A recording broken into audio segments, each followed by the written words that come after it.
Halo anak bioskop, hari ini kita akan menghidupkan kembali sang legenda horor Indonesia, Suzana.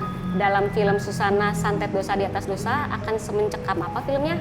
Yuk kita tanya langsung ke pemeran dari Suzana, Kak Luna Maya. Halo Kak Luna, Halo, apa apa kabar? Gimana nih perasaannya sebentar lagi film Suzana Santet Dosa di Atas Dosa akan segera tayang di seluruh Cinepolis Cinemas. Deg-degan. Deg-degan. Deg-degan terus boleh kasih tahu tipis-tipis nggak sih sebenarnya ceritanya akan tentang apa sih film ini? Ceritanya tentang apa? Ceritanya tentang sebuah tragedi yang terjadi kepada hidup seseorang sehingga keadaan dari hidup seseorang itu berubah dan mengakibatkan banyak pengambil keputusan terhadap sesuatu yang besar dan perubahan yang besar terjadi dalam hidupnya gitu. Jadi memang it's about revenge, it's about ketidakadilan, tentang penindasan terhadap kaum-kaum yang berkuasa. Jadi ya kurang lebih seperti itu. Oke, nah terus peran Suzana di film kali ini apakah sama dengan prequel-prequel sebelumnya atau berbeda nih Kak? Setiap film beda-beda kan, karena setiap film Nggak berkesinambungan gitu ya? nggak ada kelanjutannya, jadi memang tidak ada hubungan cerita dari film-film sebelumnya.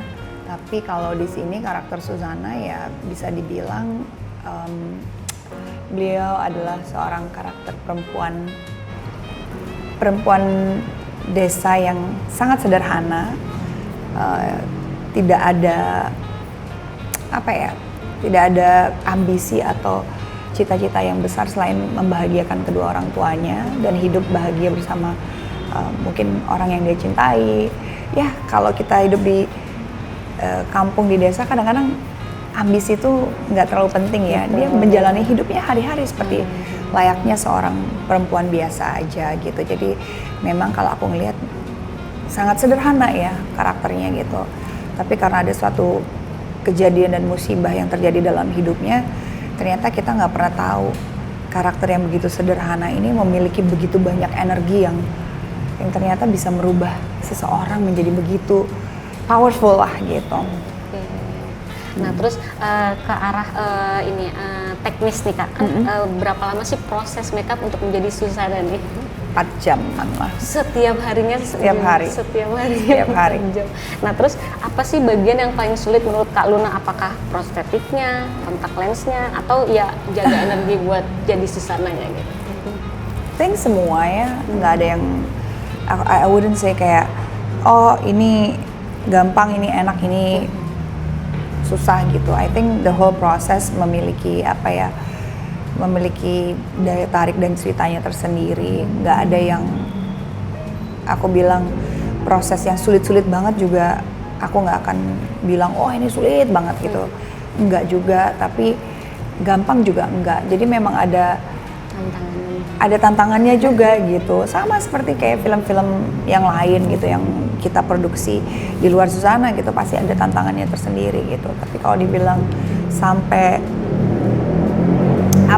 sampai membuat kita jadi stres ataupun jadi kayak nggak bisa kerja juga enggak sih ya. Kita karena udah pekerjaan kita ya, jadi tantangan itu ya kita hadapin aja dan kita cari jalan keluarnya ya.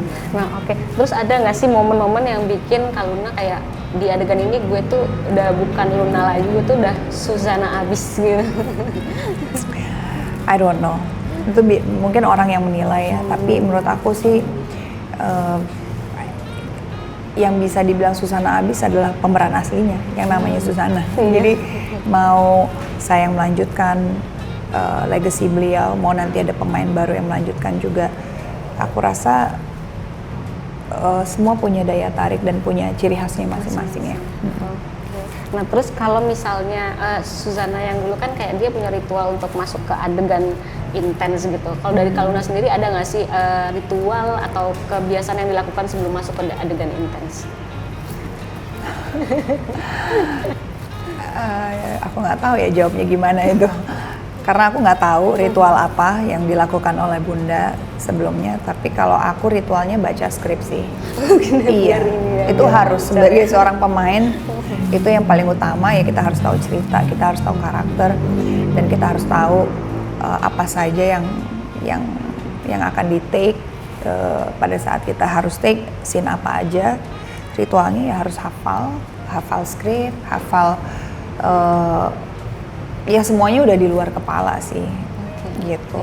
Aku tidak ada ritual yang superstitious gitu, enggak. Oke. Nah terus kalau menurut Kak Luna, kenapa apa sih yang membuat sosok Suzana ini tetap relevan lintas generasi dari dulu sampai sekarang? Kalau kita tanya ya, apa sih yang membuat Superman, Marvel, Batman, Spider-Man, yang kita tahu komiknya ada dari tahun berapa? 60-an, 70-an, 60-an maybe I would say, dan tetap relevan sampai sekarang. I think apapun yang bisa dibilang ya, yang tren itu kan selalu berputar ya, nggak ada satu tren yang habis dan stuck dan tidak pernah kembali gitu. Tren itu selalu berputar gitu. Sama juga dengan kalau kita bicara dengan film, ya film juga selalu berputar. Ceritanya akan selalu kembali gitu. Dan menurut aku selalu melihat Suzana yang sekarang ini, Santet Dosa di Atas Dosa, ataupun film-film terdahulunya, aku udah mulai paham kemana arah nama Suzana ini akan beranjak gitu. Ya beliau adalah, kalau aku ngelihatnya beliau adalah superhero gitu loh.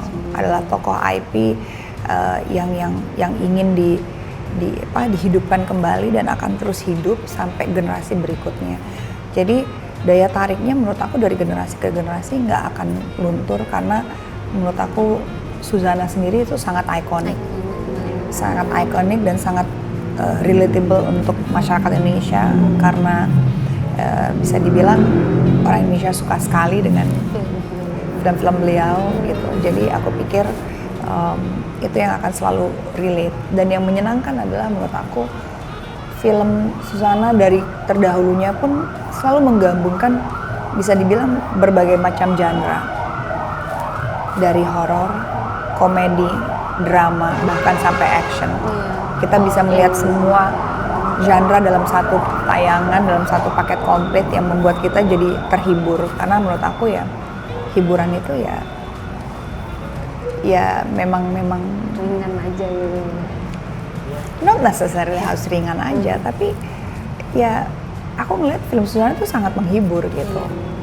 Ekspektasi kita nonton film tuh ada semua di film ini gitu. Kita ditakut-takutin, ada lucunya, kita disuguhkan drama antara keluarga, antara hubungan manusia yang begitu realistis menurut aku gitu. Jadi aku rasa akan selalu relevan karena ceritanya juga selalu mengikuti zaman. Oke. Nah terus kan Santet Dosa di Atas Dosa, setelah main film ini apa sih pandangan Kak Luna tentang dendam dan pengampunan itu sendiri?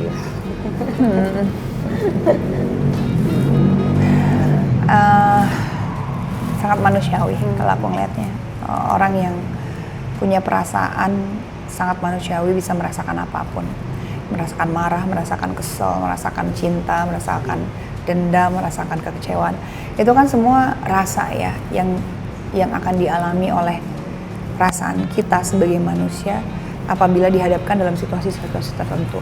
Kita dihadapkan dengan situasi yang menyenangkan, hati kita juga akan senang, akan gembira, akan joyful. Dihadapkan dengan situasi yang membuat kita marah, dihadapkan situasi yang tidak mengenakan, kadang-kadang kita bisa marah, kita bisa sedih, kita bisa apapun itulah. Jadi ya aku belajar ya, mau siapapun di dunia ini ya namanya manusia, sangat manusiawi untuk merasakan apapun itu, termasuk salah satunya dendam sih gitu. Jadi oke aja untuk to feel dendam gitu ya?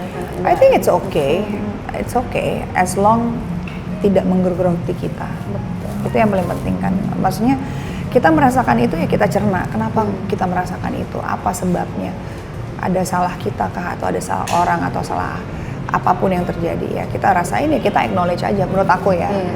Aku pun pernah dendam sama orang, aku meng-acknowledge perasaan aku ya. Aku nggak bisa bohong, itu perasaan yang aku terima di saat ada situasi yang menyakitkan gitu. Tapi kita dikasih akal sehat ya kita harus cerna perasaan itu. Apakah keuntungan berlama-lama merasakan itu lebih baik atau lebih buruk? Ya kita yang harus menentukan. Oke. Kita rasain dendam sementara ya oke lah. Habis itu kita lupain, Take move out on. aja gitu. Oke. Nah, terus boleh kasih tahu nggak alasan kenapa anak bioskop harus banget nih nonton film Susana Santet Dosa di atas dosa lebaran nanti? Aku kadang-kadang suka bingung gitu pertanyaan kenapa harus gitu, kenapa enggak? Emang ada keharusan? Nggak ada keharusan. Oke. Nggak ada keharusan buat nonton film A, B, C. Semua terserah. Terserah penonton tahu sukanya film seperti apa. Ya go for it gitu. Kalau aku ngelihat film Susana ini akan menawarkan suatu sensasi yang berbeda aja sih gitu. Di dalam satu film yang menurut aku sangat-sangat grande dan production value-nya sangat luar biasa. Begitu banyak technical scene yang kita lakukan tanpa CGI tapi technical gitu. Aku rasa ini akan menawarkan suatu entertainment yang berbeda, entertainment yang membuat kita jadi terhibur. Aku selalu bilang film itu ya harus menghibur kita gitu loh. Harus kita ngerasa mengeluarkan uang itu worth it gitu loh. Dan Susana bisa memberikan ekspektasi itu sih. Aku rasa itu. Jadi mungkin teman-teman bingung mau nonton apa ya. Kalau pengen ditakut-takutin, pengen merasakan kengerian, pengen ngerasakan drama at the same time, but ada komedi, ada actionnya juga, ya. Dan Susana jawabannya. Susana jawabannya. Buat teman bioskop jangan lupa untuk nonton Susana Santet Dosa di atas Dosa 18 Maret 2026. Jadi film Lebaran, libur Lebaran kamu akan terasa begitu menyenangkan kalau kamu nontonnya Susana. So jangan lupa ya nontonnya di Cinepolis.